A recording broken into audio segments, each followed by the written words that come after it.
बात को रखते हुए महात्मा जी ने कहा कि बेटी आज से तू हमारी पुत्री है, हमारे यहाँ पर रहना और जो भी तुम्हें सेवा मिले वो तू यहाँ सेवा करना, सीधी चली जा। हमारे बाल गोपाल हैं, हमारी पत्नियां हैं, जो भी आपको सेवा मिले आप यहाँ रहो, स्वतंत्र रहो।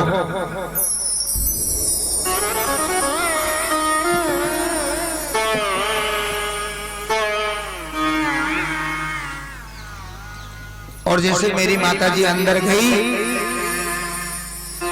तो केवल गौ माता की सेवा करने के लिए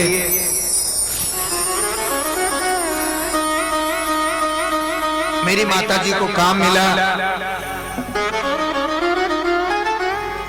उसके बदले में जो भी प्रसाद मिलता था उसमें अपने जीवन का गुजारा करते थे। धीरे धीरे मैं बड़ा हुआ, मैं भी हाथ बढ़ाने लगा।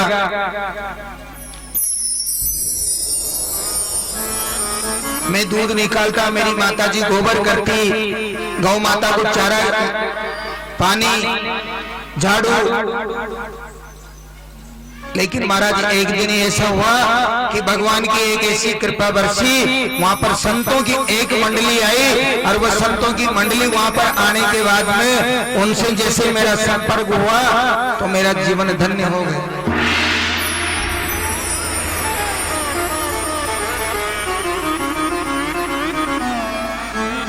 मैं रोजाना जाता, उनके दर्शन करता, उनके चरण स्पर्श करता है, आशीर्वाद लेता।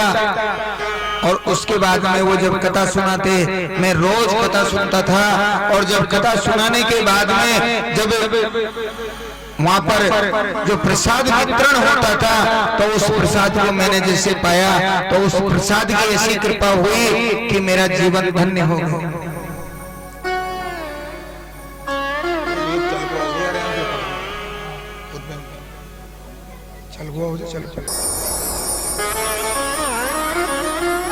तो महाराज से मैंने कहा कि बाबा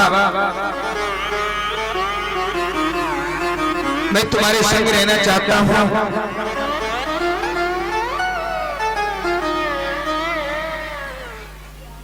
तो महाराज से जैसे कहा कि मैं बाबा तुम्हारे संग रहना चाहता हूं, तो महाराज ने बोल दिया कि ठीक है बेटा तुम हमारे संग रहना। लेकिन महाराज को ये पता नहीं था कि एक मैया इसके और भी है। इसके अलावा महाराज को तो इतना पता था केवल ये पुत्र है, इसके कोई नहीं है परिवार में। और धीरे धीरे धीरे जब मेरी मैया को जब पता चला ना कि मेरा बेटा कहाँ जाता है, और जब महाराज को जब पता चला ना कि इसके एक मैया भी है, तो मेरी मैया को मालूम हो गया कि मेरा जो बेटा है, ये मेरा बेटा जो है ना, ये महाराज के पास जाता है, कथा सुनने जाता है और महाराज इसे साथ लेकर के जाएंगे। ये मेरा बेटा जो है ये महाराज के संग में जाएगा, संतों के संग में जाएगा, तो मेरे जीवन में अंधेरा हो जाएगा। ये मेरे बुढ़ापे की लाठी है, ये मेरे बुढ़ापे की लाठी टूट जाएगी। आज मेरा पुत्र अगर चला गया तो मेरे जीवन को मैं कैसे सुधार पाऊंगी, कैसे बूढ़े ये जीवन हो गया और इस बुढ़ापे को मैं कैसे आगे जीवन को धन्य बनाऊंगी। मेरा कौन सहारा है, मेरा तो केवल बुढ़ापा है। और बुढ़ापे की जो लाठी है वो मात्र मेरा पुत्र है, और मेरा पुत्र चला गया तो मैं क्या करूंगी। और इसी बात को सोचते सोचते सोचते महाराज के पास चली गई। अब महाराज से जाकर के मेरी मैया कहने लगी कि बाबा अगर तुम मेरे पुत्र को अपने साथ में लेकर के चले गए तो मैं मर जाऊंगी। और इधर मैं कहने लगा कि महाराज आप मुझे अपने साथ लेकर के नहीं गए तो मैं मर गया। संकट हो गया बहुत बड़ा। मैं कहता हूं कि नहीं लेके गए तो मैं मर जाऊंगा, और मेरी माताजी कहती है कि मेरे पुत्र को अपने संग ले गए तो मैं मर जाऊंगा। क्या किया जाए?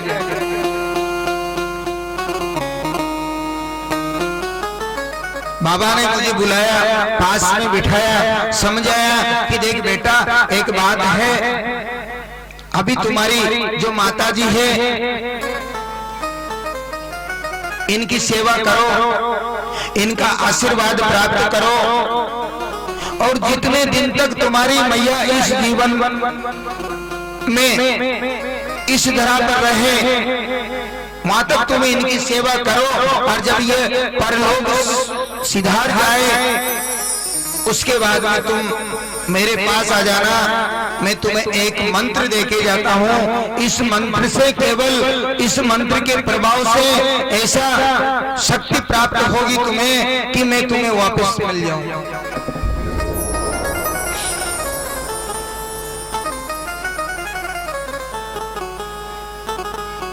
मैं रूठ गया, नहीं बाबा मैं तो तुम्हारी संग चलूंगा।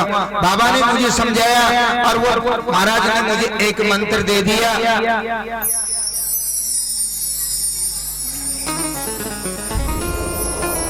और उस मंत्र की कृपा जो है वो बड़ी अद्भुत है। महाराज चले गए, मैं घर चला गया, लेकिन मेरी मैया के मन में एक ही प्रश्न उठता था, कहीं मेरा बेटा चला न जाए, कहीं मेरा बेटा भग न जाए। और मेरे मन में भी इतना प्रबल वैराग्य आ गया था महाराज कि मैया कल की जगह अगर आज मर जाए। देखो जब भगवान की भक्ति जब प्रकट होती है तो फिर वहाँ कोई संसार का कोई भी मात्र प्राणी क्यों ना हो वो कभी नजर नहीं आता है। आज मैया है जिसने जन्म दिया है, वहां प्रबल वैरागी जाग गया। वहां ये पता नहीं है कि क्या होने वाला है। और मेरे मन के अंदर भी एक ऐसी भावना आ गई, मन विचार करते हैं कि मैया अब चली जाए तो अच्छी है। और भगवान की एक दिन ऐसी कृपा हुई, ये तो धार निकालने गई और उधर से नाग देवता है, माँ को डस लिया और माँ का प्राणांत हो गया।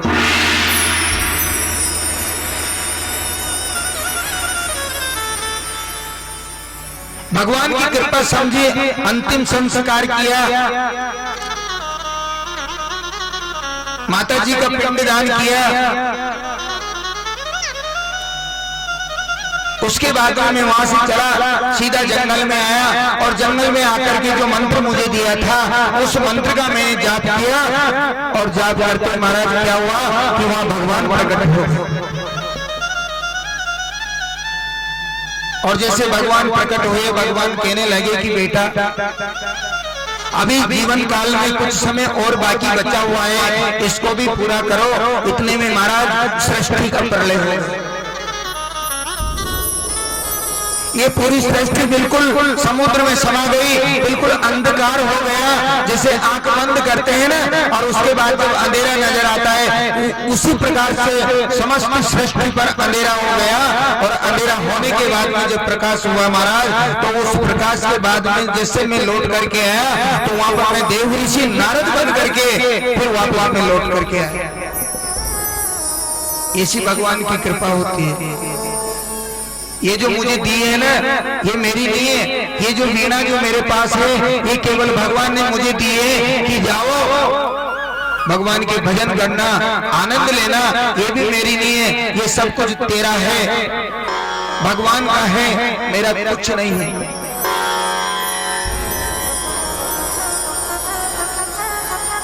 आज भगवान की कृपा बरसी नारद जी महाराज के ऊपर। भगवान हरि से सभी मिलकर के प्रार्थना करेंगे कि ठाकुर जी महाराज जैसे नारद जी पर कृपा बरसी आज हमारे ऊपर भी बरसे। और जो नारद जी को गुरु मंत्र दिया था उस मंत्र का सभी मिलकर के जाप करेंगे। ओम नमो भगवते वासुदेवाय, ओम नमो भगवते वासुदेवाय।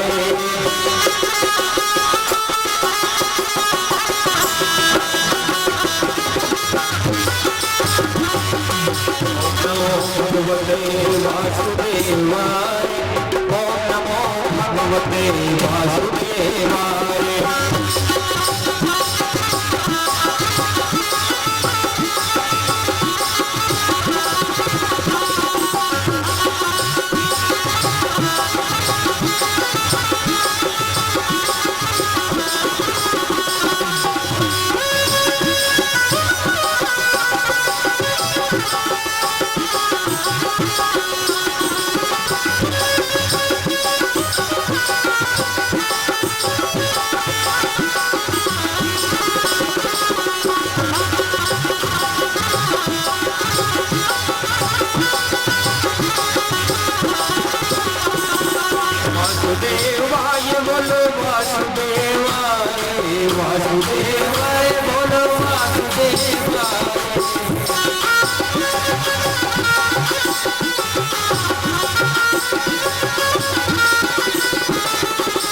वासुदेवाय बोलो वासुदेवाय, वासुदेवाय बोलो वासुदेवाय।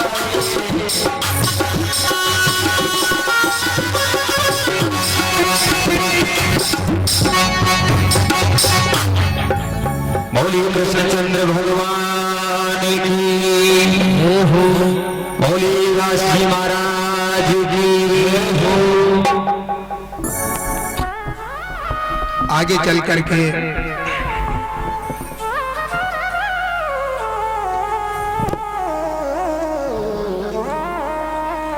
जो 88,000 संत विराजमान हैं, आज संत पूछ रहे हैं कि महाराज आपने बड़ी कृपा की,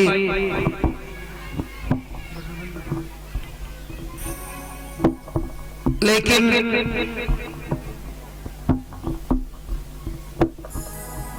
परीक्षित जी महाराज का जन्म कैसे हुआ उसके बारे में भी आप हमें बताएंगे।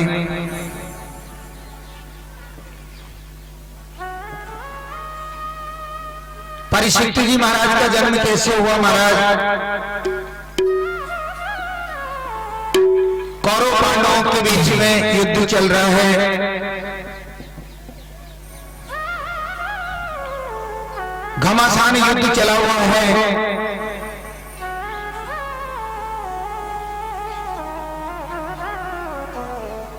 लाखों सैनिक मारे गए।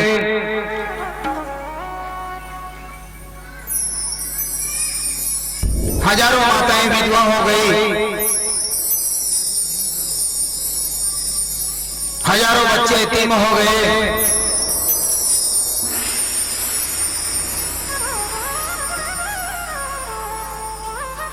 कोई नहीं बचा।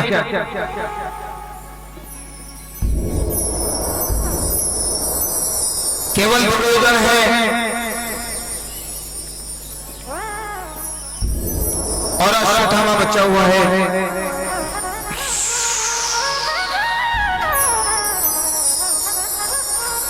लेकिन आज अर्जुन, माता कुंती, द्रौपदी और पांचों पांडव अपने शिविर में हैं।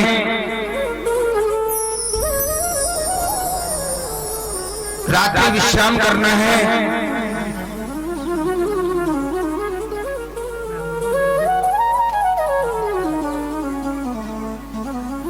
लेकिन एक बात है कि जिसका रक्षक भगवान है तो फिर वहां पर कोई भी किसी भी प्रकार से कोई व्यवधान नहीं कर सकता।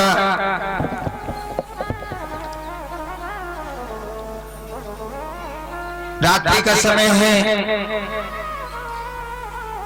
भगवान के मन में विचार आया कि यहां पर कुछ भी हो सकता है।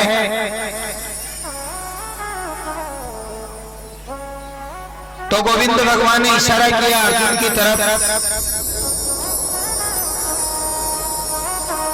और सभी को उठा करके वहां से दूसरे शिविर की ओर चले गए। लेकिन द्रौपदी के 5 पुत्र हैं, वो वहीं पर रह गए।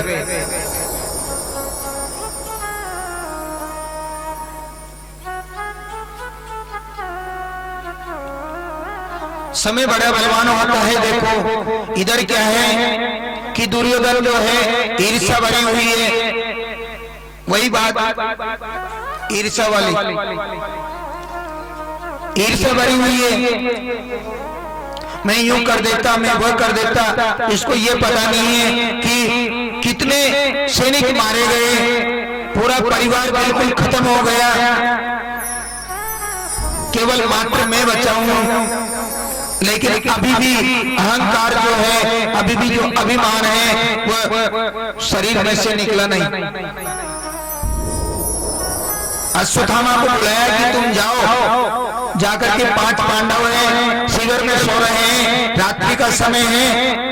और जैसे कहा महाराज, तो अश्वत्थामा ने क्या किया कि मैं अभी गया और तलवार लेकर के जाता हूं और जाकर के अभी 5 पांडवों के सर काट करके लाता।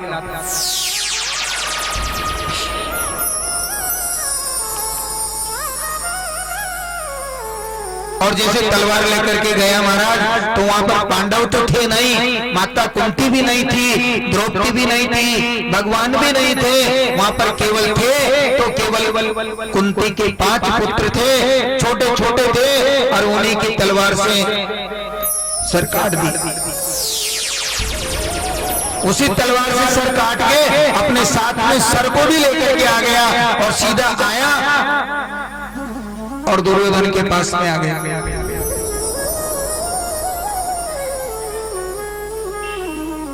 दुर्योधन ने पूछा, क्यों भैया आ गया? हाँ बिल्कुल आ गया महाराज, आपकी आज्ञा की पालना हो गई, बिल्कुल जैसा आपने कहा था महाराज मैंने वैसा कर दिया। क्या कहा था मैंने? आपने कहा था कि पांडवों की सर लेकर के आओ, तो मैं पांडवों की सर काट करके लेके आया हूँ। तो ये कोई खिलौना तोड़ी है, कोई एक छोटी मोटी बात तोड़ी है कि कोई गाजर गोली तोड़ी है कि तुम पांडवों के सर काट करके लेके आए कि मेरे पास प्रमाण है, तो प्रमाण बताओ। और जैसे जाकर के उन्होंने प्रकाश में लेकर के गए और जैसे प्रकाश में ले जाकर के दिखाया महाराज, तो द्रौपदी के छोटे छोटे 5 पुत्र हैं। अब 5 पुत्रों को देख करके दुर्योधन के मन में भी करुणा जागी, वो फूट फूट के रोने लगा। वो कह रहा है कि अश्वत्थामा मैंने ये क्या किया, मैंने इनके लिए नहीं बोला था कि जो काम तूने जी किया है ये अच्छा नहीं किया, ये काम तूने अच्छा नहीं किया। अरे बेचारों ने इन्होंने तेरा क्या बिगाड़ा था, मेरा भी इन्होंने क्या बिगाड़ा था। ये द्रौपदी के 5 पुत्र हैं, बिल्कुल नादान हैं, ये तूने अच्छा नहीं किया।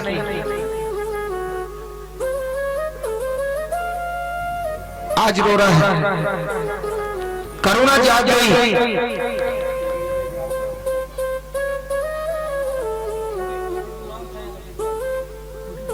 इधर सवेरा होता है,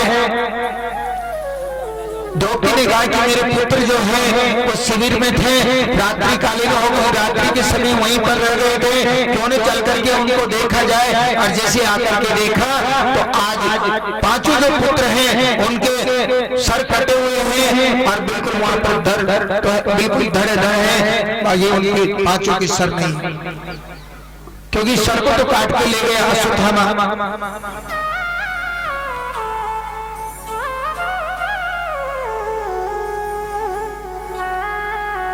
द्रौपदी रोने लगी। अब जैसे रोने लगी तो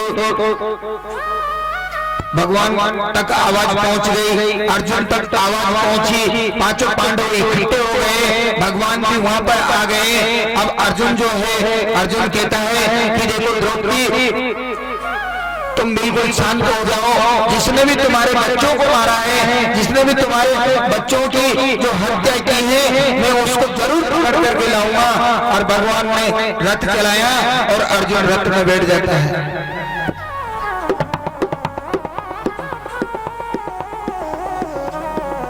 ऊपर जाओगे थोड़ा ऊपर, बिल्कुल देवी संकट के बाद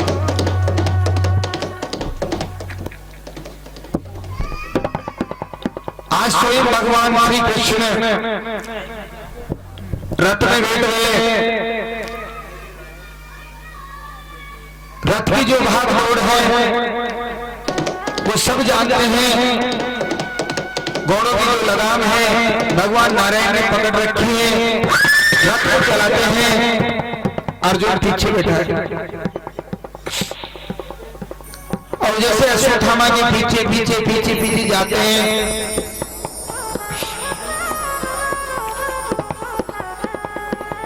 तो अश्वत्थामा को पता चलता है कि अर्जुन है, ये मेरे पीछे आ रहा है, ये मुझे मार डालेगा।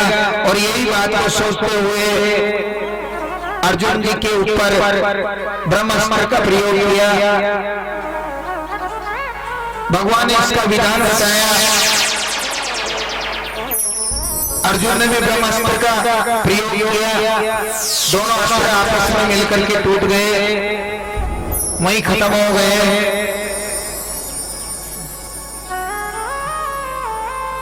और अर्जुन रथ के नीचे उतर करके अश्वत्थामा को पकड़ करके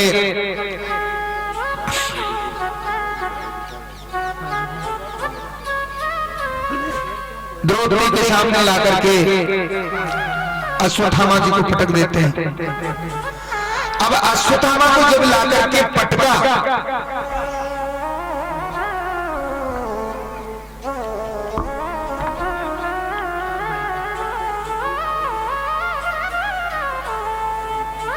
तो कहने लगे कि इसको क्या दंड दिया जाए।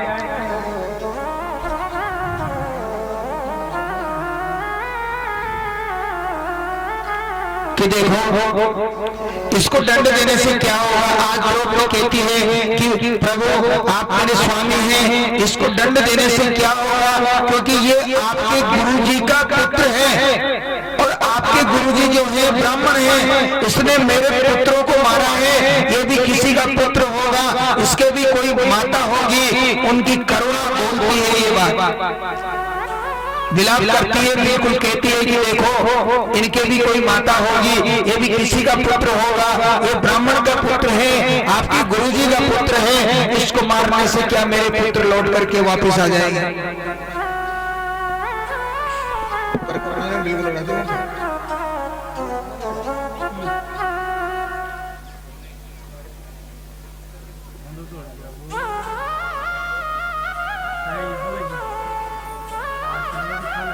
उसके बाद में क्या किया उन्होंने,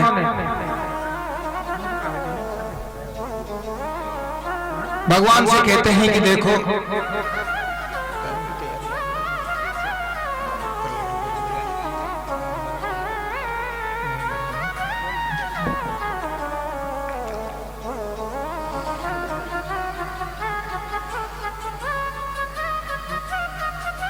भगवान ने उसको छोड़ दिया कि कोई बात नहीं है, ठीक है। अब अर्जुन ने जैसे छोड़ा भगवान के कहने पर, तो जाकर के क्या किया उसने कि अब मैं क्या करूं, इन्होंने मेरे साथ ऐसा व्यवहार किया है, मुझे कुछ करना चाहिए, इनके वंश को बिल्कुल निर्वंश कर दूंगा, इनके पुत्रों को मार डालूंगा, और मारूंगा तो किसको मारूंगा। द्रौपदी के 5 पुत्र थे, वो मैंने अभी मार दिए, केवल पांडव बचे हैं, ये तो वैसे निर्वंश हो गए।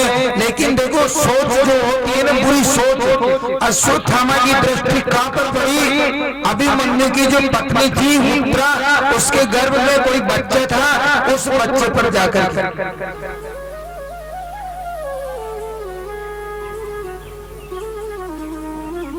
और इसी बात को ध्यान में रखते हुए उन्होंने क्या किया, एक बाण और निकाला, अभिमंत्रित किया और छोड़ दिया किस पर, उत्तरा के ऊपर।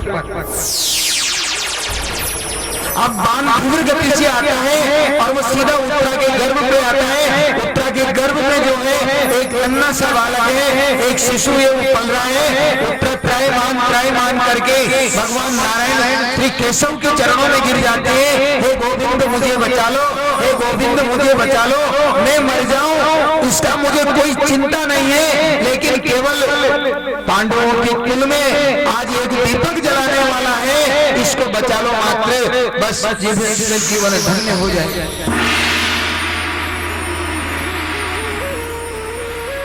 मैं मर जाऊं इसका मुझे कोई गम नहीं है, लेकिन जो पांडवों के कुल के अंदर जो अंतिम दीपक जलाने वाला है, जो अंतिम चिराग है, इसको केशव बचा लो। और भगवान ने क्या किया कि देखते देखते लघु रूप बनाया और अपनी गदा को ऐसा ध्रुव घुमाया कि सुदर्शन चक्र बन करके वो सीधे प्रवेश कर गए उत्तरा के गर्भ में और उस बालक की रक्षा कर दी महाराज, उस बालक की रक्षा कर दी।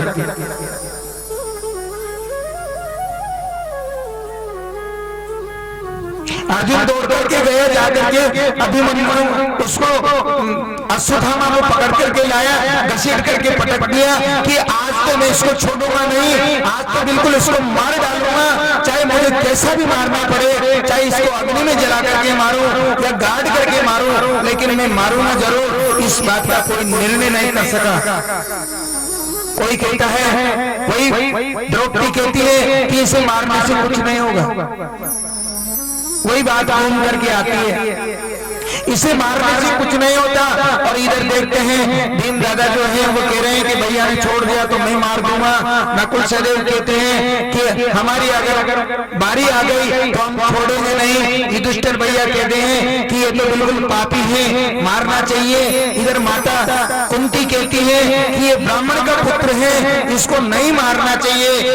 इधर द्रौपदी कहती है कि ये तुम्हारे गुरुजी का पुत्र है, तुम्हारे गुरुजी इनके पिता हैं, ये ब्राह्मण पुत्र है, इसे अगर मारोगे तो घोर पाप लगेगा।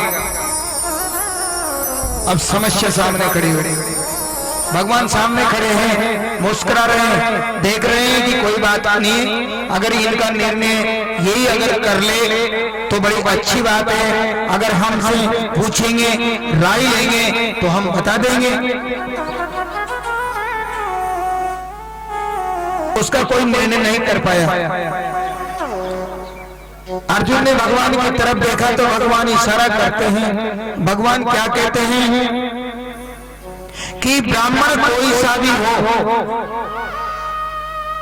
ब्राह्मण कोई सा भी हो, उसे मारना पाप है, लेकिन बाल हत्यारा कोई भी क्यों न हो, उसे छोड़ना भी महापाप है। और इतने में महाराज घसीट करके लाए, घसीट करके लाके पटक दिया और अपने खंजर निकाला, अपने उसमें शस्त्र जो रखता है वो रखने की जो म्यान होती है तलवार जैसी, उसमें से एक अस्त्र को निकाला और उससे उसके सर में जो थी ना स्वयंतक नाम की जो मणि, उस मणि को चीर डाला और चीर के बाहर फेंक दिया। सिर चीर करके मणि को निकाल कर भगवान ने इशारा कर दिया कि ब्राह्मण को मारना पाप है, लेकिन बाल हत्यारे को छोड़ना भी महा बड़ा पाप है। तो अर्जुन समझ गए कि इसको मारना भी नहीं है और इसको जिंदा भी नहीं रखना है। उनके स्वयंतक नाम की जो मणि थी, ब्रह्म तेज की जो मणि मस्तक में जो विराजमान थी, अपना वो चाकू निकाला और उससे उसको चीर करके बाहर फेंक दिया। और महाराज एक बात और बताओ कि जिसकी बड़ी सभा के अंदर अगर कोई किसी भी प्रकार से अगर बेइज्जती कर दे, उसका सम्मान ना करे, तो ये मृत्यु दंड के देने के बराबर है। कहीं भी आप किसी आम सभा में जाते हो, कभी आप पार्टी में जाते हो, कभी कहीं जाते हो, अगर वहां पर कोई तुम्हारी बेइज्जती कर दे तो ये मृत्यु दंड के समान होती है। आज वो सभा में बैठा है, सभी वहां पर विराजमान है, लेकिन उसी सभा में उसकी बिल्कुल बेइज्जती ऐसी हुई महाराज कि वो जो ब्रह्म तेज की मणि थी वो निकाल करके फेंक दी।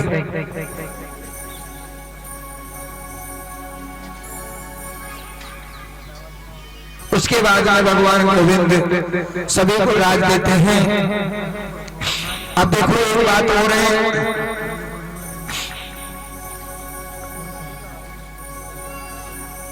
सम्मान पूर्वक सभी का राज तिलक हुआ। इधर उत्तरा के गर्भ से राजा परीक्षित जी महाराज पधारे, उनका जन्म हुआ, पांडवों को राजगद्दी पर बिठाया, लेकिन राजगद्दी पर बिठाने के बाद में भगवान आज वापस द्वारका जाते हैं। अब जैसे द्वारका जाते हैं तो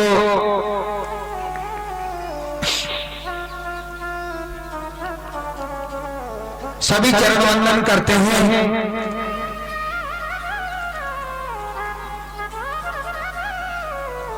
लेकिन एक अजीब निराली बात है कि जब इनको द्वारका के लिए विदाई देने का जब समय आया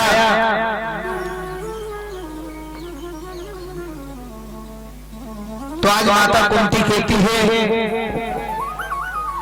कि केशव, तुम हमें छोड़ करके द्वारका जा रहे हो,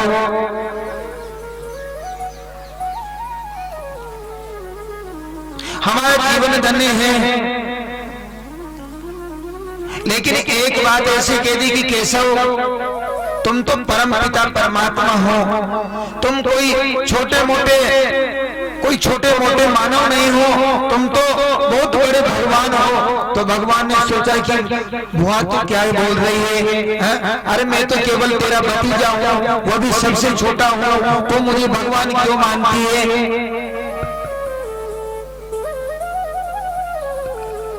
तो मुझे किसी भी परिस्थिति में कोई दुख उत्पन्न हुआ तो तूने मुझे साथ दिया।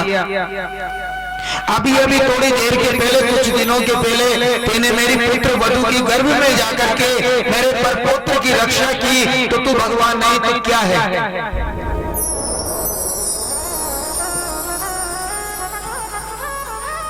तो भगवान है। तो श्री कृष्ण भगवान कहते हैं कि जब मैं भगवान हूं, तुमने मुझे भगवान ही अगर स्वीकार कर लिया तो फिर मांगो, कुछ तो मांगो, तुम जो भी मांगोगे वो सब मिलेगा। भगवान की विदाई भी हो रही है और मांगने की परंपरा है कि तुम मांगो। सभी ने एक एक करके मांगा।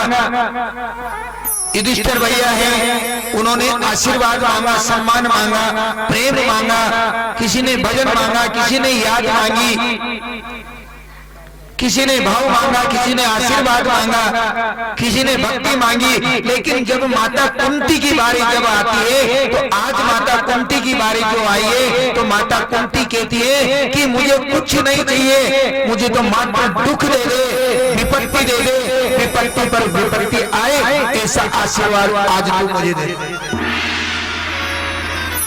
अगर तू भगवान है तो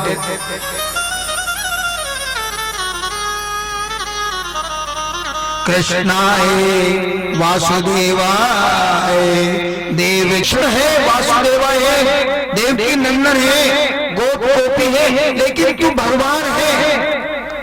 आज मुझे स्पष्ट दिखाई देता है, मुझे कुछ नहीं चाहिए, मुझे मात्र दुख दे दे, विपत्ति पर विपत्ति आए, संकट पर संकट आए, एक संकट पूरा ना हो उसके बाद दूसरा संकट आ जाए। अगर तू भगवान है वाक्य में, तो मुझे मात्र ऐसा वरदान दे दे, इसके अलावा मुझे कुछ नहीं चाहिए। श्री कृष्ण भगवान कहते हैं कि भगवान इतने दिनों से दुखों का पहाड़ जो है वो तुम्हारे साये में चल रहा है, तुम्हारे सिर के ऊपर पड़ा हुआ है, एक दिन नहीं बीतता, 100 तरह की समस्या तुम्हारे सामने आती है, दूसरा दिन नहीं बीतता, उसके बाद फिर वापस आ जाती है, और इतने दुख भोगते भोगते भोगते भोगते आज दिन तक भी तुम्हारा पेट नहीं भरा, और फिर भी तुम कहती हो कि मुझे दुख चाहिए। प्रभु मुझे मात्र दुख चाहिए।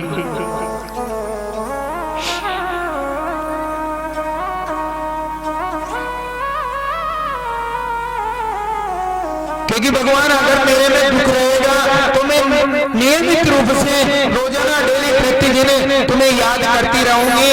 अगर मुझे सुख मिलेगा तो मैं तुम्हें भूल जाऊंगी, मैं तुम्हें कभी याद नहीं करूंगी। इसलिए महाराज मुझे तो केवल दुख दे दो, क्योंकि दुख के अलावा मुझे कुछ नहीं चाहिए।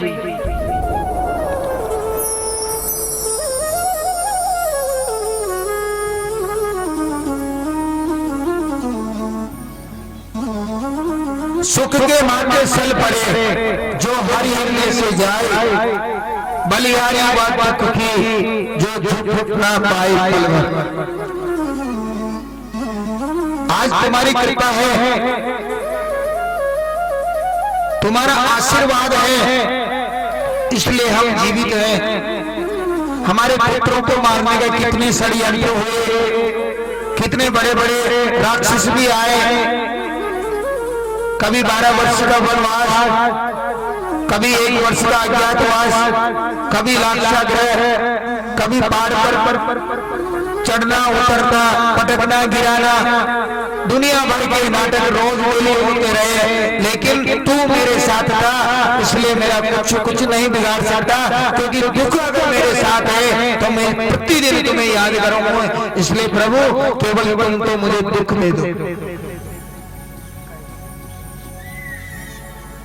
बिचारी माता कुंती रोती जाती है, भगवान से प्रार्थना करती है, ओ मेरे बाबे दुहारी, लेकिन मैं जो आपको दूंगा वो आप कभी सोच नहीं सकती। ठाकुर जी महाराज की बड़ी कृपा बरसी, बड़ा आनंद मिला।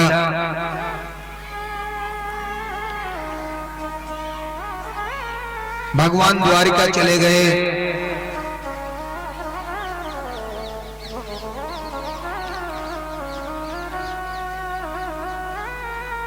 भगवान द्वारिका जाने के बाद में देखो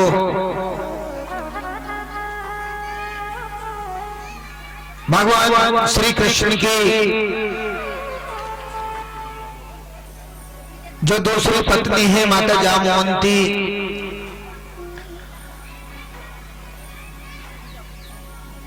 उसके पुत्र का नाम जाम है।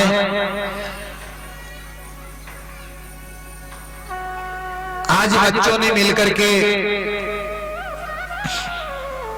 वहां 11 संत विराजमान हैं, उनका कुछ अपराध कर दिया, संतों ने श्राप दे दिया और पूरे यदुवंशी आपस में लड़ झगड़ करके कट मर गए।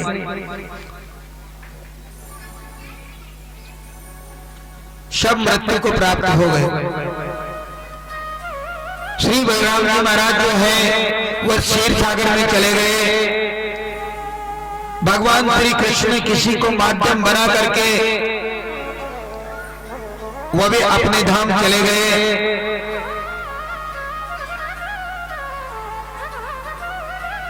अर्जुन से कह करके गए कि ये तुम्हारी भाभियां जो है इनको श्रीधाम वृंदावन ले जाना, राधे राधे के चरणों में रहेगी तो इनको सुख मिलेगा, इनको शांति मिलेगा। और जब वो लेकर के आ रहे थे तो भगवान स्वयं गोप बन करके आ गए। एक बेलों का गांव पड़ता है, बेलों की नगरी पड़ती है, उसमें से वो अपनी पत्नियों को भी हर करके ले गए। और यही बात जब आकर के माता कुंती को जब सुनाई तो माता कुंती पिछाड़ खा करके गिर गई। पांचों पांडव स्वर्गारोहण करने चले गए, एक एक करके सब चले गए महाराज, कुछ नहीं बचा।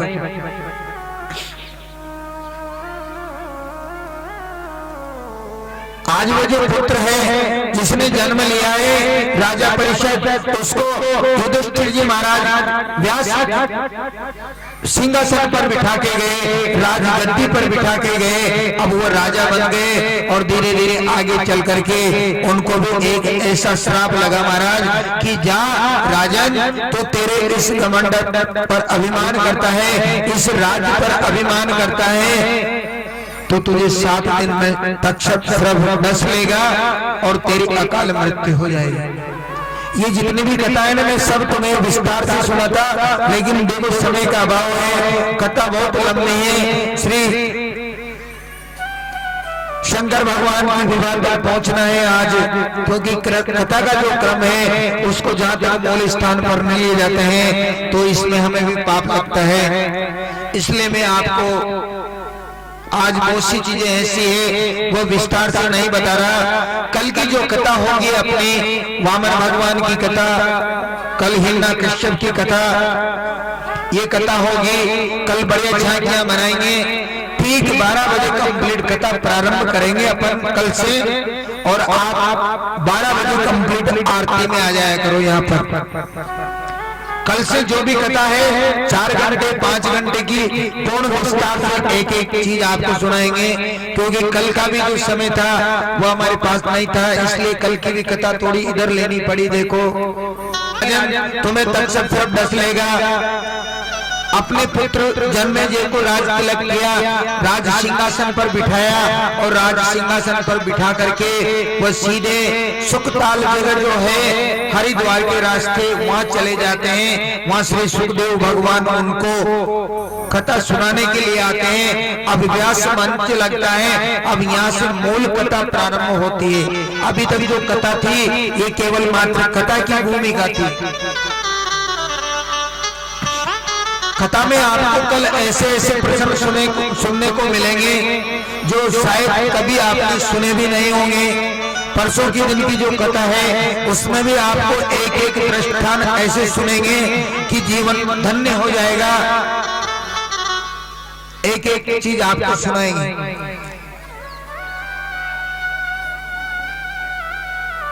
परीक्षित जी महाराज क्या करते हैं कि वह अपने पुत्र जो ज्येष्ठ पुत्र था उसका नाम था जन्मेजय, उसको राज सिंहासन पर बिठाया और स्वयं जंगल में चले गए और वहां पर श्री सुखदेव भगवान आते हैं। वो सुखदेव भगवान आकर के व्यास मंच पर विराजमान होते हैं और वो श्रीमद् भागवत कथा का विस्तार अब यहाँ से होगा। अब थोड़ी देर के लिए श्री गुरुदेव के चरणों में चलते हैं। मेरा कोई न सहारा बिन तेरे गुरुदेव संवरिया मेरे,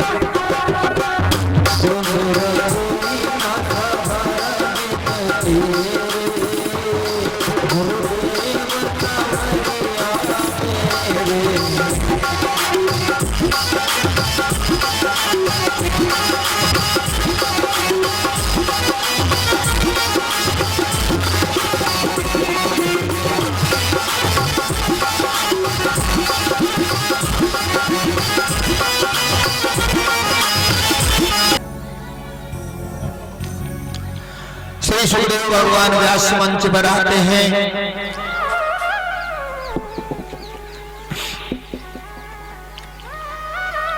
श्री सुखदेव भगवान कहते हैं कि देखो राजन,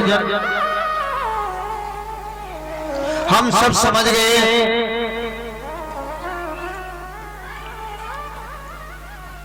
लेकिन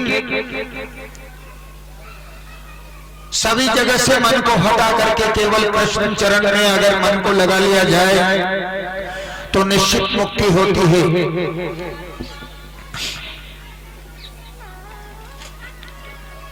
सभी प्रकार से कथा उन्होंने उनको बताई, बड़े विस्तार से सुनाई।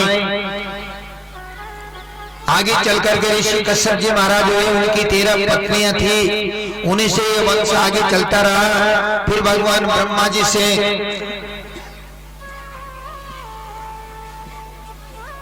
कर्दम जी महाराज प्राप्त हुए। माता शत्रुपा से उनका विवाह हुआ, उनके 3 पुत्रियां हुई महाराज। और वो जो 3 पुत्रियां जो हुई है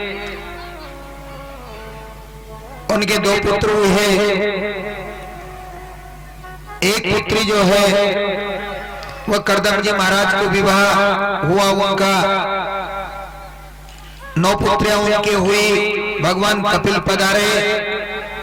दूसरी जो पुत्री है वह ऋषि मरीचि के साथ में विवाह हुआ उनका। और तीसरे नंबर की जो है उसका विवाह राजा दक्ष के यहाँ हुआ। जिनके यहाँ जो कन्या हुई वह भगवान शंकर की भारिया बनी। लेकिन आप सब जानते हैं कि शंकर भगवान की जब भारिया बनी तो एक बार माता सती ने कुंड में कूद करके आत्मा दाह जो कर लिया था।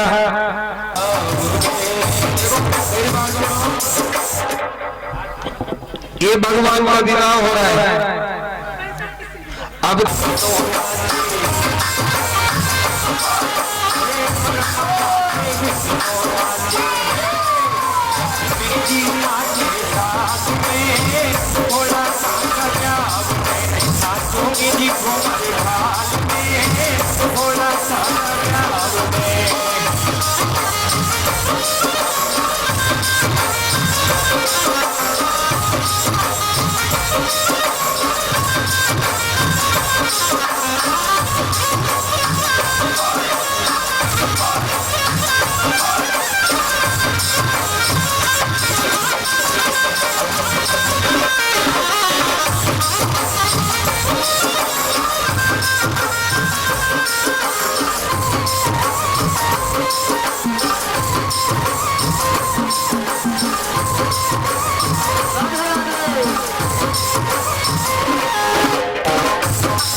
सुकृतिनां भवनेषु लक्ष्मी पापात्मां कृतां हृदयेषु बुद्धि श्रद्धास्तां कुलजना मङ्गलं गुरुध्वजा मङ्गलं पुण्डरीकाक्ष मङ्गलाय स्तनोहरि सर्वमङ्गलमङ्गले शिवे सर्वास्यादिके शरण्ये त्र्यम्बके गौरी नारायणी नमोस्तुते।